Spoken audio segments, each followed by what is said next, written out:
بسم اللہ الرحمن الرحیم۔ محترم ناظرین السلام علیکم، امید کرتے ہیں کہ آپ سب خیریت سے ہوں گے۔ آج کی اس ویڈیو میں ہم آپ کو بتانے جا رہے ہیں ایک بہت ہی دلچسپ پرانی قصہ، جھوٹے خداؤں کا قصہ۔ محترم ناظرین، اللہ تعالیٰ کے سوا اس دنیا کا کوئی بھی خالق اور مالک نہیں۔ اللہ تعالیٰ ایک ہے اور وہی سب کا خالق اور وہی ہمارا خدا ہے۔ اور دنیا میں کافی سارے لوگ ایسے ہیں اور کافی سارے لوگ ایسے تھے بھی جنہوں نے اللہ کے سوا اور چیزوں کی عبادت، اور اس طرح انہوں نے اپنی دنیا اور آخرت دونوں برباد کر لی۔ حضرت نوح علیہ السلام کی قوم بت پرست ہو گئے اور ان لوگوں کے 5 بت بہت ہی مشہور تھے جن کی وہ پوجا کرتے تھے، اور ان بتوں کے نام یہ تھے: ودا، سوا، یاؤس، یاؤق، نصر۔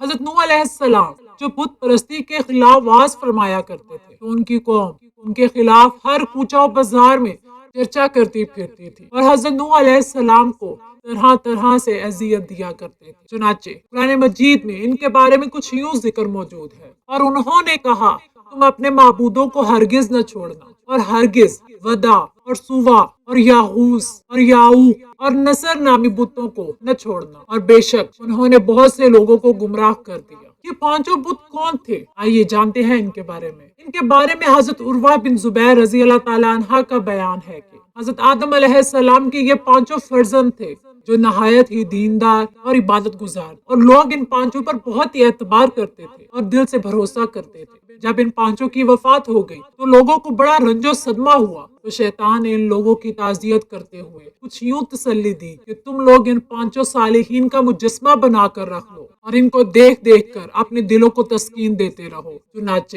پیتل اور سیسے کے مجسمے بنا بنا کر ان لوگوں نے اپنی اپنی عبادت گاہوں میں رکھ۔ کچھ دنوں تک تو لوگ ان مجسموں کی زیارت کرتے رہے، مگر پھر لوگ ان بتوں کی عبادت کرنے لگے اور خدا پرستی چھوڑ کر بت پرستی کرنے لگے۔ حضرت نوح علیہ السلام نے ایک طویل عرصے تک برداشت کیا۔ جب انہوں نے لوگوں کو اللہ پر ایمان لانے کے لیے بلایا، آپ علیہ السلام نے لوگوں سے کہا، اسلام قبول کرو، ایک اللہ کے تابع ہو جاؤ اور ان بتوں کو چھوڑ دو جن کی تم عبادت کرتے ہو۔ لیکن اکثر لوگ نبی علیہ السلام پر ایمان نہیں لاتے اور جواب میں انہوں نے ان کا مذاق اڑایا اور ان کی توہین کی اور انہیں مارا پیٹا۔ ان آزمائشوں کے بعد حضرت نوح علیہ السلام نے اللہ سے قوت اور مدد مانگی، کیونکہ ان کی تبلیغ کے کئی سال گزر جانے کے باوجود بھی لوگ کفر کی گہرائی میں جا چکے تھے۔ اللہ نے نوح علیہ السلام سے کہا کہ لوگ ہر حد سے تجاوز کر چکے ہیں اور انہیں آنے والی نسلوں کے لیے مثال کے طور پر سزا دی جائے۔ اللہ نے حضرت نوح علیہ السلام کو ایک کشتی بنانے کی ترغیب دی جسے انہوں نے بڑی مشکل کے باوجود مکمل کیا۔ اگرچہ